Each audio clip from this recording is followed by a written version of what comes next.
90వ దశకంలో star heroine గా వెలిగిన ఇంద్రజకు మెగాస్టార్ చిరంజీవి పక్కన నటించాలనే కోరిక బలంగా ఉండేదట. ఆమె కోరుకున్నట్టుగానే చిరంజీవితో నటించే అవకాశం ఆమెకు 2 సార్లు వచ్చింది. అయితే చిరంజీవి పక్కన ఛాన్స్ వచ్చినప్పటికీ అవి కార్యరూపం దాల్చలేదు.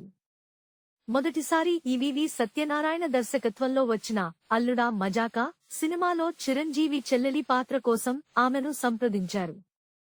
కానీ చిరంజీవి పక్కన హీరోయిన్ గా నటించాలని లేదా కనీసం ఆయనతో కలిసి ఒక మాస్ సాంగ్ లో స్టెప్పులు వేయాలని ఆశించిన ఇంద్రజ చెల్లెలి పాత్ర కావడంతో ఆ ఆఫర్ను సున్నితంగా తిరస్కరించింది.